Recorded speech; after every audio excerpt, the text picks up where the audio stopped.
प्रश्न। एक पारिस्थितिकी शब्द का अर्थ क्या है? विकल्प ए पारिस्थितिकी विज्ञान, बी पर्यावरण विज्ञान, सी जैविक विज्ञान, डी जीव विज्ञान।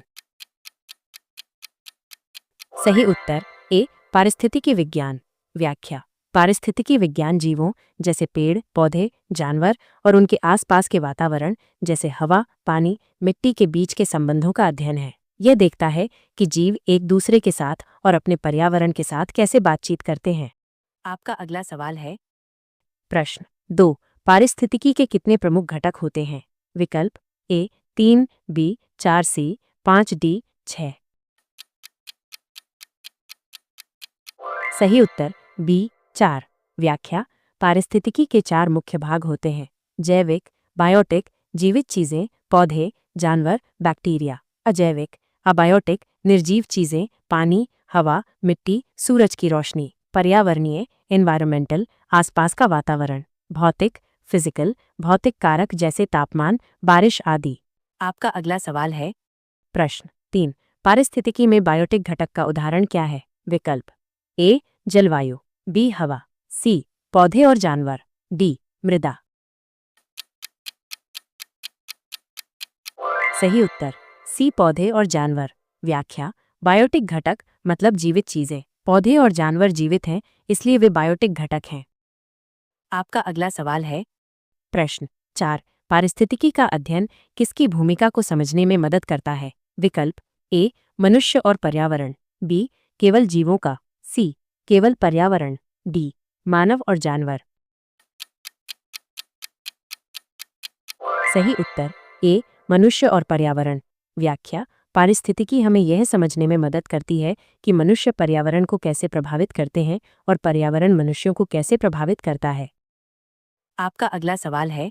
प्रश्न 5। पारिस्थितिकी में अजैविक घटक क्या होता है? विकल्प ए मृदा पानी वायु, बी जीवाणु, सी वनस्पति, डी सभी जीवित तत्व। सही उत्तर ए मृदा पानी वायु। व्याख्या। अजैविक मतलब निर्जीव चीजें। मिट्टी पानी और हवा निर्जीव हैं। आपका अगला सवाल है। प्रश्न 6। जैवमंडल में बायोटिक घटक का एक उदाहरण क्या है? विकल्प ए प्रकाश, बी जलवायु, सी पौधे, डी तापमान। सही उत्तर सी पौधे। व्याख्या। जैवमंडल पृथ्वी का वो हिस्सा है जहां जीवन मौजूद है। पौधे जीवित हैं इसलिए वे जैवमंडल के बायोटिक घटक हैं। आपका अगला सवाल है। प्रश्न 7। पारिस्थितिकी के अध्ययन के मुख्य 2 उद्देश्य क्या हैं? विकल्प ए जलवायु और तापमान, बी पारिस्थितिकी और पर्यावरण, सी जीवों की विविधता, डी जैवमंडल और ऊर्जा चक्र। सही उत्तर बी पारिस्थितिकी और पर्यावरण। व्याख्या। पारिस्थितिकी का अध्ययन हमें पारिस्थितिकी तंत्र इकोसिस्टम्स और जीवों के पर्यावरण से उनके रिश्तों को समझने में मदद करता है। आपका अगला सवाल है। प्रश्न 8। पारिस्थितिकी तंत्र की सबसे छोटी इकाई कौन सी है? विकल्प ए पारिस्थितिकी, बी पारिस्थितिकी तंत्र, सी डी पारिस्थितिकी घटक। सही उत्तर बी पारिस्थितिकी तंत्र। व्याख्या। पारिस्थितिकी तंत्र एक ऐसा क्षेत्र है जहां जीव और उनका वातावरण एक साथ बातचीत करते हैं। ये पारिस्थितिकी की सबसे छोटी इकाई है। आपका अगला सवाल है। प्रश्न 9। पारिस्थितिकी तंत्र में ऊर्जा का स्रोत क्या है? विकल्प ए सूर्य, बी जलवायु, सी मृदा, डी पौधे। सही उत्तर ए सूर्य। व्याख्या। सूर्य ही पृथ्वी पर जीवन के लिए ऊर्जा का मुख्य स्रोत है। आपका अगला सवाल है। प्रश्न 10। पारिस्थितिकी तंत्र में ऊर्जा का प्रवाह किस दिशा में होता है? विकल्प ए ऊपर से नीचे, बी नीचे से ऊपर, सी समान रूप से, डी केवल एक दिशा में। सही उत्तर ए ऊपर से नीचे। व्याख्या। ऊर्जा सूर्य से पौधों में, फिर जानवरों में और फिर अन्य जीवों में जाती है एक सीधी दिशा में। आपका अगला सवाल है। प्रश्न 11। पारिस्थितिकी में जीवों के बीच संबंधों का अध्ययन क्या कहलाता है? विकल्प ए भौतिक विज्ञान, बी पारिस्थितिकी संबंध, सी पर्यावरणीय अध्ययन, डी जैविक संबंध। सही उत्तर बी पारिस्थितिकी संबंध। व्याख्या, यह जीवों के बीच के संबंधों जैसे कि कौन किसको खाता है, कौन किसके साथ रहता है आदि का अध्ययन है। आपका अगला सवाल है प्रश्न 12 पारिस्थितिकी में निर्भरता का उदाहरण क्या है? विकल्प ए शिकारी और शिकार, बी जलवायु परिवर्तन, सी विभिन्न पारिस्थितिकी तंत्र, डी जैविक विविधता। सही उत्तर ए शिकारी और शिकार। व्याख्या, शिकारी भोजन के लिए शिकार पर निर्भर होता है, यह निर्भरता का एक उदाहरण है। आपका अगला सवाल है प्रश्न 13 सार्विकता नीचे का क्या अर्थ है? विकल्प ए खाद्य श्रृंखला, बी किसी जीव का पर्यावरण में स्थान, सी जीवन शैली, डी पर्यावरणीय स्थिति। सही उत्तर बी किसी जीव का पर्यावरण में स्थान। व्याख्या, एक जीव का सार्विकता मतलब है कि वह अपने वातावरण में क्या काम करता है, कहाँ रहता है और क्या खाता है। आपका अगला सवाल है प्रश्न 14 पारिस्थितिकी तंत्र में ऊर्जा का मुख्य स्रोत क्या है? विकल्प ए जलवायु, बी सूर्य, सी वायु, डी मृदा। सही उत्तर बी सूर्य। प्रश्न 15 खाद्य श्रृंखला क्या है? विकल्प ए पर्यावरण का अध्ययन, बी ऊर्जा का संचरण, सी जीवों के बीच भोजन का आदान प्रदान, डी पानी के आवागमन का चक्र। सही उत्तर सी जीवों के बीच भोजन का आदान प्रदान। व्याख्या, खाद्य श्रृंखला दिखाती है कि कौन सा जीव किसको खाता है और कैसे ऊर्जा एक जीव से दूसरे जीव में जाती है। आपका अगला सवाल है प्रश्न 16 किलोसेकंड पारिस्थितिकी का पानी का चक्र कहा जाता है? विकल्प ए जलवायु चक्र, बी पानी का पुनर्चक्र, सी जलमंडल का चक्र, डी जलधाराओं का पुनः उपयोग। सही उत्तर बी पानी का पुनर्चक्र। व्याख्या, पानी का चक्र बताता है कि पानी कैसे वाष्प बनकर ऊपर जाता है, बादल बनता है, फिर बारिश के रूप में नीचे आता है और फिर नदियों और समुद्रों में वापस जाता है। आपका अगला सवाल है प्रश्न 17 पारिस्थितिकी में उत्प्रेरक का कार्य क्या है? विकल्प ए ऊर्जा का संग्रह, बी रासायनिक प्रतिक्रियाओं को उत्प्रेरित करना, सी पौधों की वृद्धि, डी तापमान की नियंत्रित वृद्धि। सही उत्तर बी रासायनिक प्रतिक्रियाओं को उत्प्रेरित करना। व्याख्या, उत्प्रेरक कैटलिस्ट रासायनिक क्रियाओं को तेज करते हैं पर खुद उनमें कोई बदलाव नहीं आता।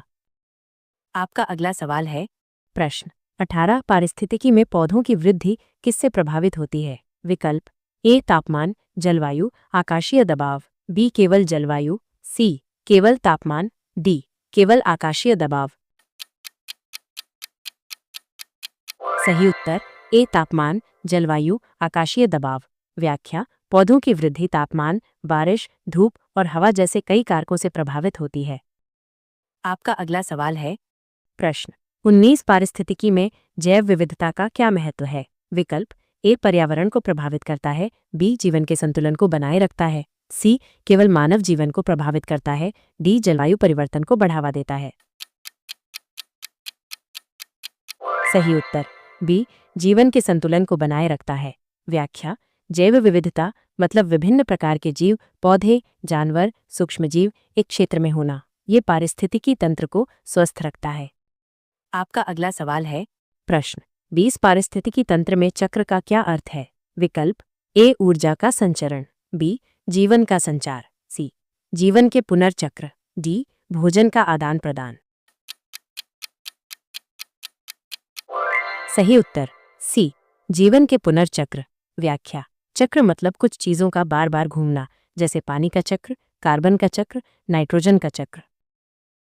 आपका अगला सवाल है प्रश्न 21 पारिस्थितिकी तंत्र में नाइट्रोजन चक्र का कार्य क्या है? विकल्प ए नाइट्रोजन का अवशोषण, बी नाइट्रोजन का अपघटन, सी नाइट्रोजन का पुनर्नवीनीकरण, डी नाइट्रोजन का संग्रहण। सही उत्तर सी नाइट्रोजन का पुनर्नवीनीकरण।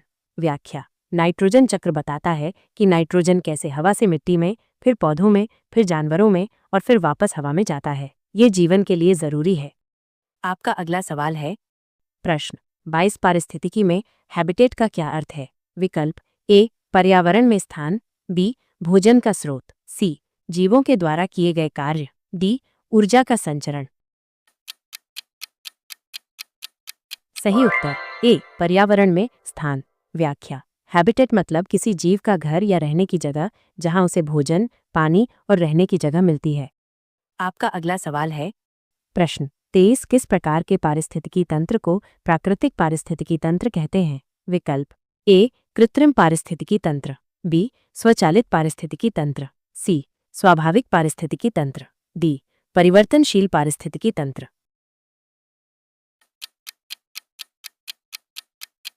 सही उत्तर सी स्वाभाविक पारिस्थितिकी तंत्र।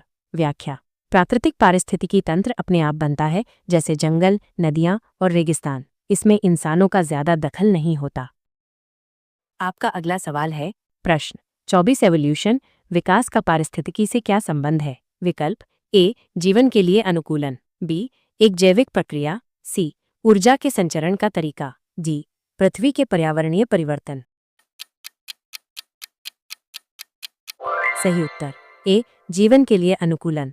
व्याख्या, एवोल्यूशन मतलब जीवों में समय के साथ बदलाव आना ताकि वे अपने वातावरण में बेहतर ढंग से रह सकें। आपका अगला सवाल है प्रश्न 25 कार्बन चक्र का मुख्य उद्देश्य क्या है? विकल्प ए ऑक्सीजन का संचरण, बी कार्बन का पुनर्चक्र, सी कार्बन का संग्रहण, डी कार्बन का अवशोषण। सही उत्तर बी कार्बन का पुनर्चक्र। व्याख्या, कार्बन चक्र बताता है कि कार्बन कैसे हवा, पौधों, जानवरों, मिट्टी और समुद्र में घूमता रहता है। आपका अगला सवाल है प्रश्न 26 पारिस्थितिकी में आत्मनिर्भरता का उदाहरण क्या है? विकल्प ए जंगलों में पौधे और जानवर, बी मानव जीवन, सी समुद्र में प्रजनन, डी नदी का जल प्रवाह। सही उत्तर ए जंगलों में पौधे और जानवर।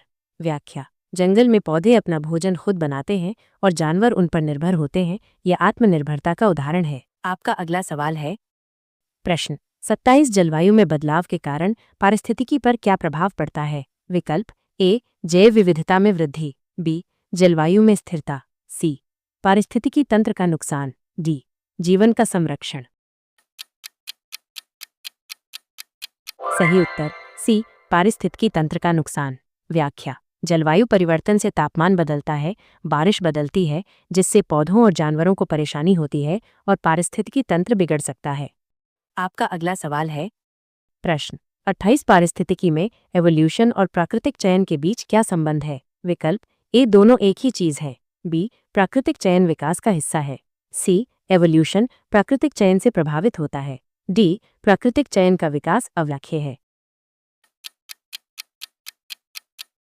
सही उत्तर सी एवोल्यूशन प्राकृतिक चयन से प्रभावित होता है। व्याख्या, प्राकृतिक चयन एक प्रक्रिया है जिसमें बेहतर अनुकूल जीव जीवित रहते हैं और अपनी संतानों को अपने गुण देते हैं, जिससे एवोल्यूशन होता है।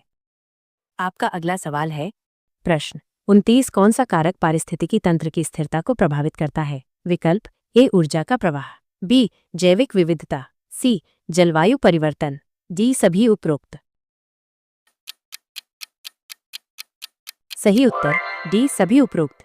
व्याख्या, ऊर्जा का प्रवाह, जीवों की विविधता और जलवायु ये सभी मिलकर तय करते हैं कि एक पारिस्थितिकी तंत्र कितना स्थिर है। आपका अगला सवाल है प्रश्न 30 पारिस्थितिकी में भोजन श्रृंखला का क्या महत्व है? विकल्प ए ऊर्जा प्रवाह को समझना, बी भोजन का आदान प्रदान, सी जल के संचरण का तरीका, डी पारिस्थितिकी तंत्र के संतुलन को बनाए रखना। सही उत्तर ए ऊर्जा प्रवाह को समझना। व्याख्या, भोजन श्रृंखला दिखाती है कि ऊर्जा कैसे एक जीव से दूसरे जीव में जाती है। आपका अगला सवाल है प्रश्न 31 पारिस्थितिकी तंत्र में सार्विकता का क्या मतलब है? विकल्प ए किसी जीव की पर्यावरणीय भूमिका, बी जीवों की विविधता, सी ऊर्जा का संचरण, डी जैविक कारक। सही उत्तर ए किसी जीव की पर्यावरणीय भूमिका। व्याख्या, सार्विकता मतलब एक जीव का पारिस्थितिकी तंत्र में क्या काम है, वो क्या करता है और कैसे रहता है। आपका अगला सवाल है प्रश्न 32 एरोबिक प्रक्रियाओं में क्या होता है? विकल्प ए ऑक्सीजन की आवश्यकता, बी वायुमंडलीय गैसों की कमी, सी ऑक्सीजन का अवशोषण। डी जैविक प्रतिक्रिया का अभाव। सही उत्तर ए ऑक्सीजन की आवश्यकता।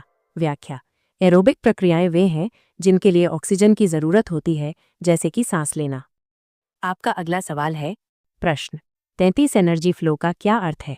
विकल्प ए ऊर्जा का संचरण, बी ऊर्जा का पुनर्नवीनीकरण, सी ऊर्जा का अवशोषण, डी ऊर्जा का संग्रहण। सही उत्तर ए ऊर्जा का संचरण। व्याख्या एनर्जी फ्लो मतलब ऊर्जा का एक रूप से दूसरे रूप में बदलना और पारिस्थितिकी तंत्र में घूमना। आपका अगला सवाल है प्रश्न 34 कंक्रीट से प्राकृतिक पदार्थ का उदाहरण क्या है? विकल्प ए प्रक्षिप्त ऊर्जा, बी हवा, सी जल मृदा पौधे, डी जैविक पदार्थ। सही उत्तर सी जल मृदा पौधे। व्याख्या कंक्रीट इंसानों द्वारा बनाया गया है, जबकि पानी मिट्टी और पौधे प्रकृति में पाए जाते हैं। आपका अगला सवाल है प्रश्न 35 जलवायु परिवर्तन किस प्रकार पारिस्थितिकी को प्रभावित करता है? विकल्प ए जैव विविधता को कम करता है, बी जीवन के अवयवों को बढ़ाता है, सी तापमान में कोई परिवर्तन नहीं होता है, डी ऊर्जा का संचरण प्रभावित नहीं होता है। सही उत्तर ए जैव विविधता को कम करता है। व्याख्या जलवायु परिवर्तन से कुछ जीव मर सकते हैं या कहीं और चले जा सकते हैं, जिससे जैव विविधता कम हो सकती है। आपका अगला सवाल है प्रश्न 36 जैविक विविधता का महत्व क्या है? विकल्प ए ये जीवन के अस्तित्व को बनाए रखता है, बी ये केवल पौधों तक सीमित है, सी ये केवल जानवरों से संबंधित है, डी ये पारिस्थितिकी तंत्र को असंतुलित करता है। सही उत्तर ए ये जीवन के अस्तित्व को बनाए रखता है। व्याख्या ज्यादा तरह के जीव होने से पारिस्थितिकी तंत्र ज्यादा मजबूत होता है और बदलावों का सामना कर सकता है। आपका अगला सवाल है प्रश्न 37 पारिस्थितिकी तंत्र में प्राकृतिक संसाधन का उदाहरण क्या है? विकल्प ए सूरज की ऊर्जा, बी जल मृदा और हवा, सी रासायनिक प्रतिक्रियाएं, डी पौधे और जानवर। सही उत्तर बी जल मृदा और हवा। व्याख्या प्राकृतिक संसाधन वे चीजें हैं जो हमें प्रकृति से मिलती हैं, जैसे पानी मिट्टी हवा और सूरज की रोशनी। आपका अगला सवाल है प्रश्न 38 पारिस्थितिकी में संवेदनशीलता सेंसिटिविटी का क्या अर्थ है? विकल्प ए पर्यावरणीय परिवर्तन के प्रति प्रतिक्रिया, बी ऊर्जा का प्रवाह, सी जैविक विविधता का बढ़ना, डी तापमान की वृद्धि। सही उत्तर ए पर्यावरणीय परिवर्तन के प्रति प्रतिक्रिया। व्याख्या संवेदनशीलता मतलब एक पारिस्थितिकी तंत्र बदलावों पर कैसे प्रतिक्रिया करता है, जैसे तापमान या प्रदूषण बढ़ने पर। आपका अगला सवाल है प्रश्न 39 पारिस्थितिकी तंत्र में ऊर्जा के प्रवाह की दिशा क्या होती है? विकल्प ए ऊपर से नीचे, बी नीचे से ऊपर, सी वर्टिकल दिशा में, डी समान रूप से सभी दिशाओं में। सही उत्तर ए ऊपर से नीचे। व्याख्या ऊर्जा सूर्य से पौधों में, फिर शाकाहारी जानवरों में, फिर मांसाहारी जानवरों में जाती है, एक सीधी दिशा में।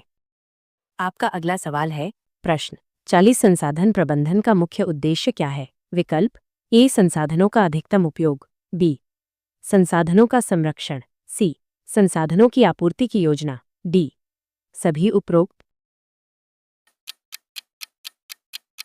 सही उत्तर बी संसाधनों का संरक्षण। व्याख्या संसाधन प्रबंधन मतलब संसाधनों का इस तरह इस्तेमाल करना कि वे खत्म न हो और भविष्य में भी मिलते रहें। आपका अगला सवाल है प्रश्न 41 ऑक्सीजन चक्र का कार्य क्या है? विकल्प ए ऑक्सीजन का पुनर्चक्र, बी जीवन के लिए ऑक्सीजन की आवश्यकता, सी जैविक प्रक्रिया में ऑक्सीजन का योगदान, डी जलवायु परिवर्तन में ऑक्सीजन का उपयोग। सही उत्तर ए ऑक्सीजन का पुनर्चक्र। व्याख्या ऑक्सीजन चक्र बताता है कि ऑक्सीजन कैसे हवा से जीवों में और फिर वापस हवा में जाती है। पौधे ऑक्सीजन बनाते हैं और जीव उसे सांस लेने के लिए इस्तेमाल करते हैं। आपका अगला सवाल है प्रश्न 42 कृषि पारिस्थितिकी का क्या उद्देश्य है? विकल्प ए कृषि में जैविक विविधता का संवर्धन, बी कृषि के विकास की दिशा बदलना, सी कृषि के लिए ऊर्जा का संचरण, डी कृषि उत्पादों की गुणवत्ता बढ़ाना। सही उत्तर ए कृषि में जैविक विविधता का संवर्धन। व्याख्या कृषि पारिस्थितिकी का मतलब है खेती ऐसे करना जिससे पर्यावरण को नुकसान न हो और ज़्यादा तरह के पौधे और जानवर खेतों में रहें। आपका अगला सवाल है प्रश्न 43 पारिस्थितिकी में व्यावसायिक विविधता क्या है? विकल्प ए केवल पर्यावरणीय कारक, बी व्यवसायों का पारिस्थितिकी पर प्रभाव, सी व्यावसायिक गतिविधियों के लिए संसाधन, डी जैविक विविधता का व्यापार पर असर। सही उत्तर बी व्यवसायों का पारिस्थितिकी पर प्रभाव। व्याख्या व्यावसायिक विविधता मतलब व्यवसायों का पर्यावरण पर क्या असर होता है और कैसे व्यवसाय पर्यावरण को बचाने में मदद कर सकते हैं। आपका अगला सवाल है प्रश्न 44 कौन सा कारक पारिस्थितिकी तंत्र की संरचना को प्रभावित करता है? विकल्प ए तापमान, जलवायु, मृदा, बी केवल जलवायु, सी केवल जैविक कारक, डी केवल मृदा। सही उत्तर ए तापमान, जलवायु, मृदा।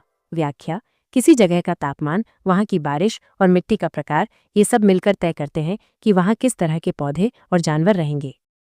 आपका अगला सवाल है प्रश्न 45 संवर्धन सक्सेशन की प्रक्रिया का मुख्य उद्देश्य क्या है? विकल्प ए जैविक विविधता में वृद्धि, बी स्थिरता में वृद्धि, सी पर्यावरणीय संतुलन में कमी, डी खाद्य श्रृंखला में सुधार। सही उत्तर बी स्थिरता में वृद्धि। व्याख्या संवर्धन मतलब समय के साथ एक जगह के पौधों और जानवरों में बदलाव आना ताकि वहां का पारिस्थितिकी तंत्र ज्यादा स्थिर हो जाए। आपका अगला सवाल है प्रश्न 46 पारिस्थितिकी तंत्र की दीर्घायु का क्या मतलब है? विकल्प ए तंत्र का अस्तित्व, बी तंत्र की उम्र, सी तंत्र का अस्थायित्व, डी तंत्र की शक्ति। सही उत्तर सी तंत्र का स्थायित्व। व्याख्या पारिस्थितिकी तंत्र की दीर्घायु मतलब वो पारिस्थितिकी तंत्र कितने समय तक टिका रहता है और बदलावों का सामना कर सकता है। आपका अगला सवाल है प्रश्न 47 पारिस्थितिकी में मानव प्रभाव का उदाहरण क्या है? विकल्प ए वनस्पति विविधता का संरक्षण, बी प्राकृतिक संसाधनों का अत्यधिक उपयोग, सी जैव विविधता का विकास, डी जलवायु परिवर्तन की योजना। सही उत्तर डी प्राकृतिक संसाधनों का अत्यधिक उपयोग। व्याख्या मानव प्रभाव मतलब इंसानों के कार्यों का पर्यावरण पर क्या असर होता है, जैसे ज्यादा पेड़ काटना या प्रदूषण फैलाना। आपका अगला सवाल है प्रश्न 48 आधुनिक पारिस्थितिकी क्या है? विकल्प ए पारिस्थितिकी का वैज्ञानिक अध्ययन, बी पारिस्थितिकी तंत्र के परिप्रेक्ष्य में अध्ययन, सी पारिस्थितिकी के विभिन्न प्रकारों का अध्ययन, डी सभी उपरोक्त। सही उत्तर डी सभी उपरोक्त। व्याख्या आधुनिक पारिस्थितिकी में विज्ञान के तरीकों से पारिस्थितिकी तंत्र, जैव विविधता और पर्यावरण के बारे में पढ़ाई की जाती है। आपका अगला सवाल है प्रश्न 49 न्यूनतम अस्तित्व मिनिमम वायबल पॉपुलेशन का क्या अर्थ है? विकल्प ए अधिकतम पॉपुलेशन, बी न्यूनतम जीवों की संख्या, सी पॉपुलेशन की वृद्धि की दर, डी जनसंख्या का संतुलन। सही उत्तर बी न्यूनतम जीवों की संख्या। व्याख्या न्यूनतम अस्तित्व मतलब किसी जीव की कम से कम कितनी संख्या होनी चाहिए ताकि वो प्रजाति बनी रहे और खत्म न हो जाए। आपका अगला सवाल है प्रश्न 50 पारिस्थितिकी तंत्र की स्थिरता में क्या शामिल होता है? विकल्प ए पर्यावरणीय संतुलन, बी जैविक संरचना की जटिलता, सी ऊर्जा का संचरण, डी सभी उपरोक्त। सही उत्तर डी सभी उपरोक्त। व्याख्या पारिस्थितिकी तंत्र की स्थिरता मतलब वो कितना संतुलित है, उसमें कितने तरह के जीव हैं और उसमें ऊर्जा कैसे बहती है।